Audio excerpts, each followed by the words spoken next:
intriguing collusion, fair exchange, tit for tat. Usually when I consider a topic covered ground, I lose my enthusiasm to pursue that topic in a video. It's part of why my fare is so sparse. So you can imagine how ambivalent I am about just rehashing something Republicans solved over 100 years ago, but we have to have this conversation apparently. This is something of a companion piece to the last political video I did, PragerU Doesn't Know Shit About Cookies. There was a lot of stuff you'll see today seeping into that video, and I was left deciding if I wanted to push that video to near an hour or really craft it into something good. But once I discovered the secret of Joseph's poop cookies, I knew that speed was my objective. Splitting it like this also allows me to focus on one of my favorite presidents, Teddy Roosevelt, a Republican who would probably be hung by Mitch McConnell. Roosevelt describes his position as emulating Lincoln. Lincoln Republicans described as being Hamiltonian in their belief in effective government, and Jeffersonian in their belief that the will of the people was the goal of government, as shown in his autobiography here.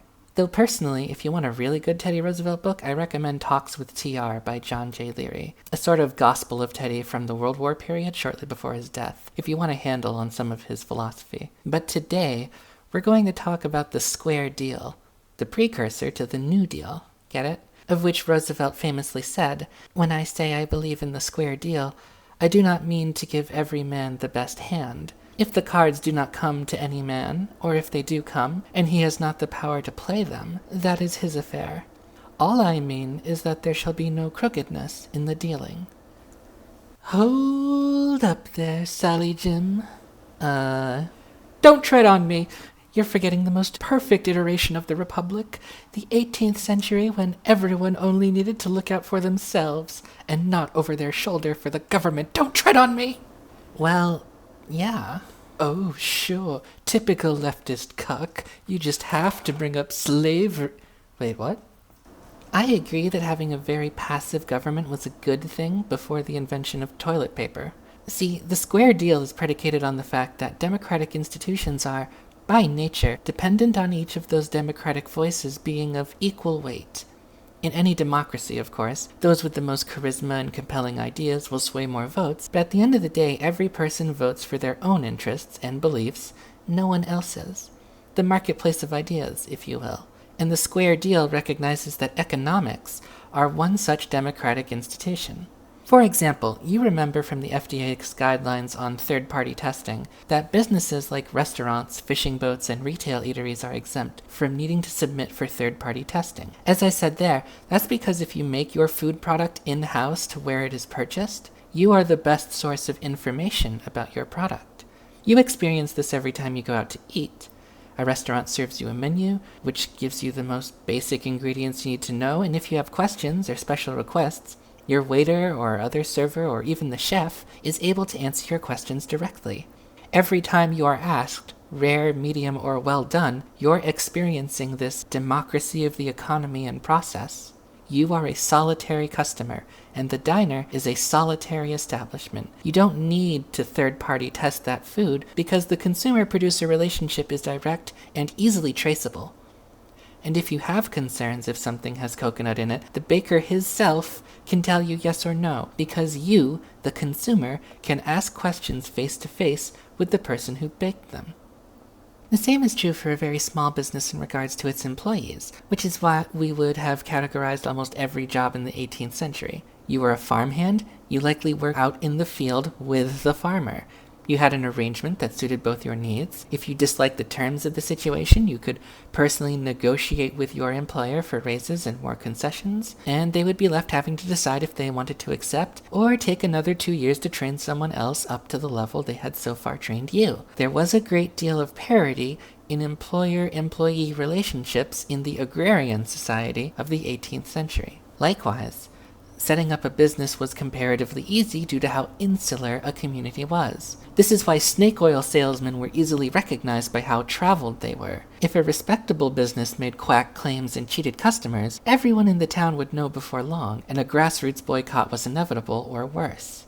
Everyone who knew who they were dealing with. In short, democracy and freedom are free to be practiced interpersonally because all of the parties are of relatively equal weight.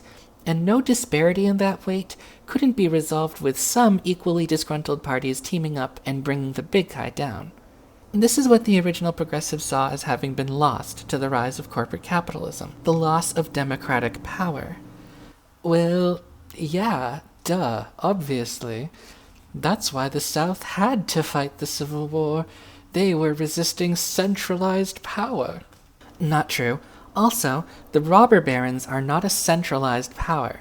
It's very romantic to say that the government, by its nature as bureaucracy, started to encroach on the right to conduct commerce and business bit by bit, slippery sloping its way to the modern day where we have regulatory codes and overwhelming government pressure. But the government was not the first force to do that. It was the counterforce. Let's look at Roosevelt's Autobiography again. Complete freedom for the individual turned out in practice to mean complete freedom for the strong to wrong the weak. Oh yes, how could we forget how much you cucks love the weak?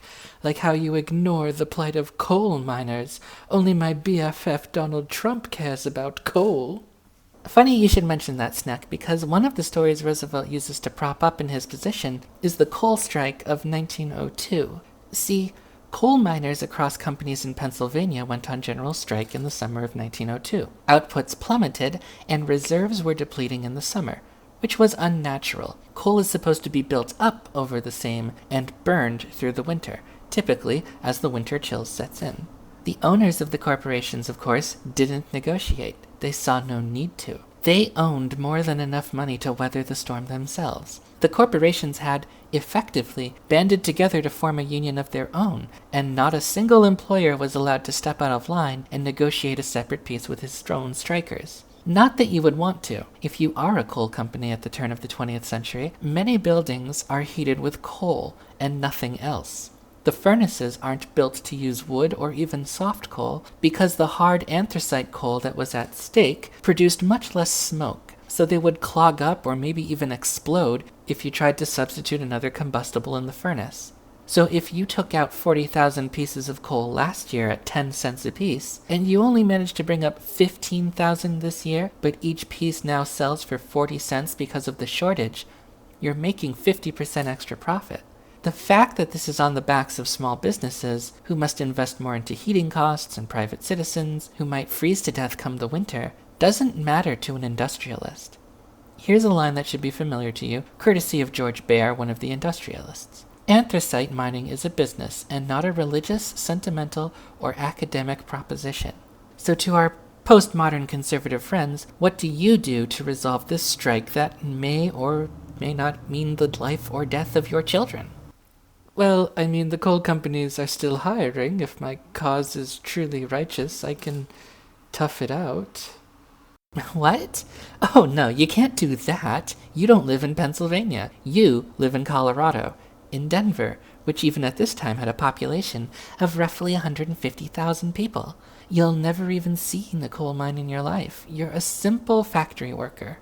How do you resolve this problem? You don't own your tenancy, so you can't just decide to change the entire heating system. And even if your landlord did, there isn't a readily available alternative because it's October already. Snow could be falling any minute now at the high altitude.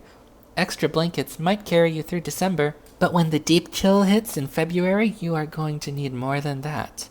Or at least you would, if the factory you worked for isn't cutting staff midwinter, because they can't skimp out on fuel prices. The water needs to boil to run the machines, so the workers themselves are the deadweight. Forces beyond any normal person's control now dominate their lives. Society, by the very nature of progress, is now too big for any single person to fight back. Not even the unionized workers are actually accomplishing anything, not really. It's technically illegal to price gouge, but if your workers are the ones striking, then you can hardly be blamed. And this was the hard truth about the rugged individualism of the 20th century. This was exactly the mathematics that the coal companies used. So even the Marxist ideal that workers would unite and rise up was failing. The miners were suffering the economic hardship of a 5-month strike, and the companies only had to wait out the winter. The strike only ended when the government weighed in. Roosevelt threatened to nationalize the coal mines.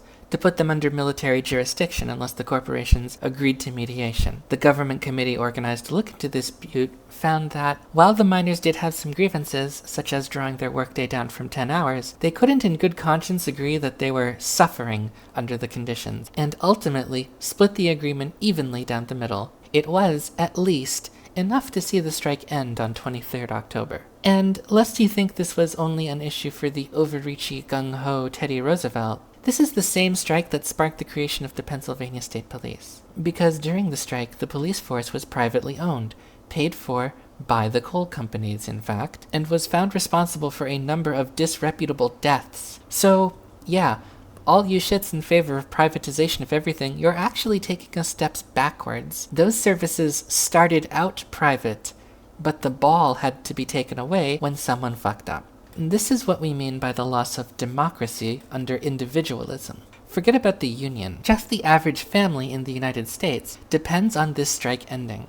But as we established, when your only concern is as a business, it's actually profitable for you to keep the strike going. The same kind of extrapolation can be done with our ingredient label. If you are a baker, and I need to know if a cookie I am about to buy has coconut in it, totally random example here I'm pulling out of thin air, I can ask you directly, did you put real coconut in this? You can answer me yes if it is, or no, it's a fake flavor with no real coconut in it. When I am buying my cookies in Rhode Island, and that baker, or more appropriately, manufacturer, is in New Mexico, again, totally random example, how do I ask that question? Is it reasonable to expect a cookie manufacturer moving 4 tons of cookies a day to answer every little postage from an individual citizen?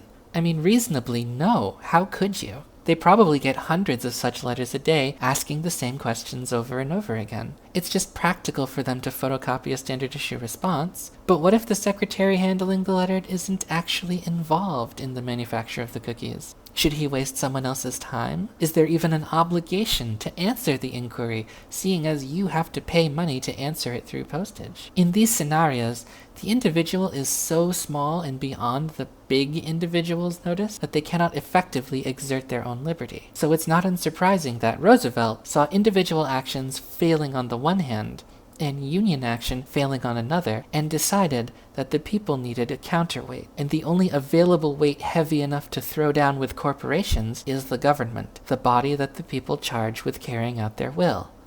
Only the government was powerful enough, and importantly for the 20th century, organized enough to fight back.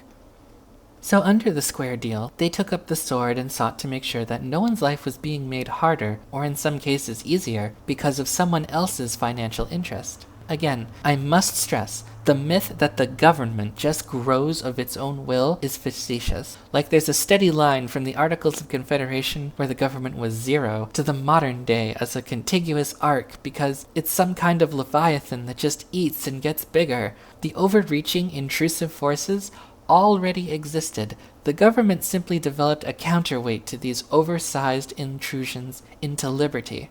The coal and iron police arose out of a need that law enforcement needed to cross county lines. When you operate businesses that frequently cross state lines, that is a concern. Businesses had grown too big to rely on the resources of a single county sheriff. The expansion of authority into the private lives of individuals existed more than 30 years before the state finally took up the burden itself and developed the state police force. The attack on liberty was started by private industry. The government only stepped in when those private individuals proved they could not handle the responsibility, as no business should be trusted with any responsibility. The same goes for modern regs like the TSA.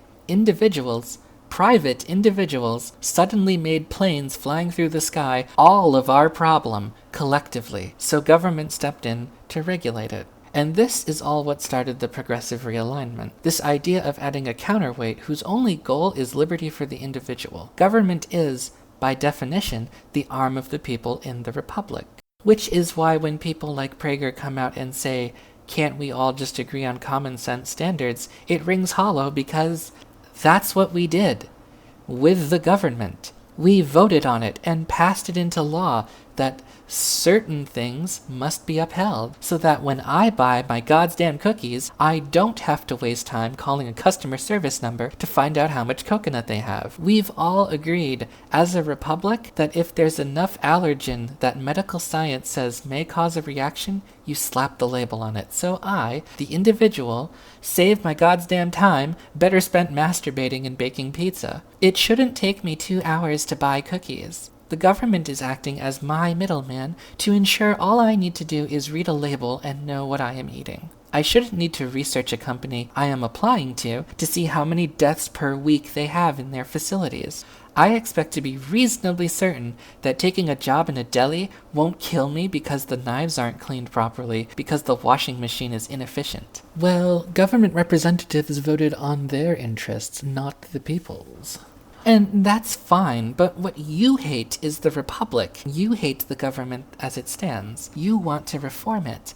And you should just publicly admit that.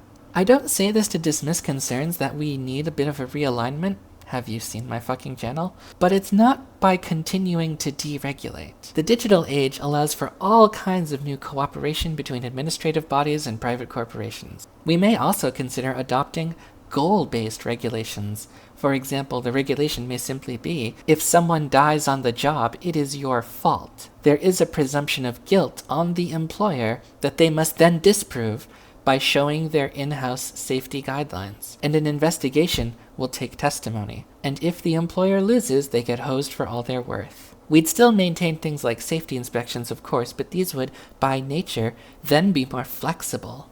You've probably heard of the impossible-to-source anecdote of regulations are written in blood, one of those contemporary folk tales. It essentially goes like this, though the version you know may have details slightly tweaked. 2 students are prepping for an exam to become licensed inspectors, or something of the nature. But they start rolling their eyes at how absurd the regulations can get, such as not storing toxic waste in crew quarters. Their professor, noticing their dismissive attitude, simply says, regulations are written in blood. The idea that someone had to die to get something done, or at the least, hurt.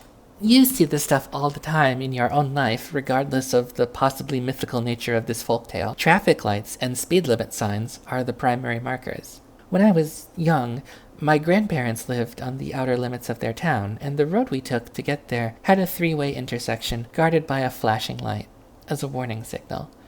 The offshoot of the main road, however, came in at this very steep V and from downhill.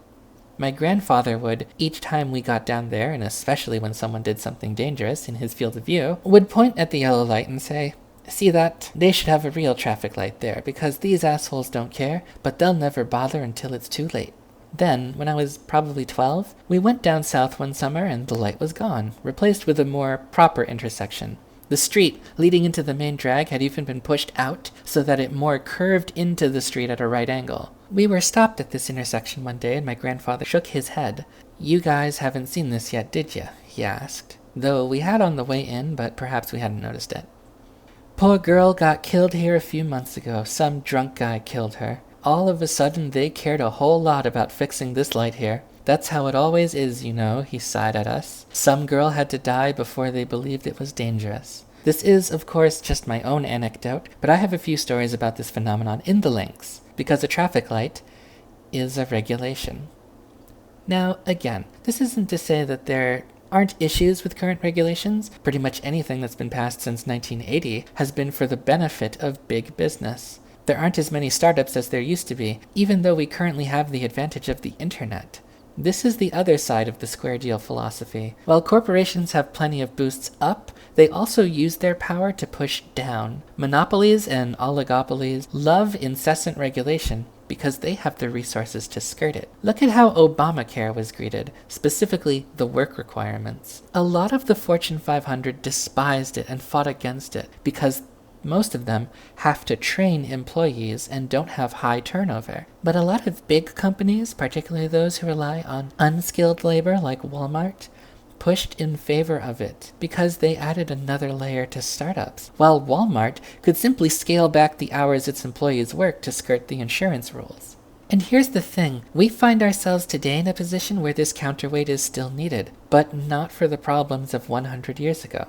Consider the start of neoliberalism, Milton Friedman's formative years, if you will, before it became Western policy in the 80s. What do you think of when you hear the market? Do you think of advertisements? How every phone app has an ad? How if you disagree with a corporation, you're expected to vote with your wallet? Do you think of the speed of your ISP as a market force? How a rural town only has dial-up access and, well, that's just the economic incentive at work. These are very new ideas. To quote Innuendo Studio's distractingly good recent video, repetition numbs the shock of egregious statements. When Milton Friedman was codifying the ideas of his style of neoliberal economics in the 1950s and 60s, the market was a very deliberate space. The word itself, market, describes a very special district of the town from our agrarian past. The market opened up from 9 a.m. and shut down for the day at 5 p.m. People planned their stock purchases, companies strategized what they'd open with the next morning, but the marketplace, for all intents and purposes, froze. But today, everything is considered a market force. And importantly, it is always on. If Pepsi has a badly received advertisement, their stock plummets. Welfare is regarded as interfering with the market force of people needing to starve to find motivation. Your right to speak up about Hong Kong isn't a human right, it's a market force, and companies may decide to simply side with the opposing market force because of the dollars involved. Your attention being diverted to divisive political posts is intentional, because more eyeballs means more clicks, means more time arguing in your Twitter mentions, means more time to see ads. Your family relationships are a market force, and we know that because the tools exist to stop it. And we, by that I mean social media, just choose not to use them. How conditioned we've become that the price of ordering from Amazon is that they will track your phone so they know which bathroom you use, is just second nature to us. The expansion of intrusive forces has already happened. The corporations did it to us. The only thing left is to use the counterweight to take our liberty back.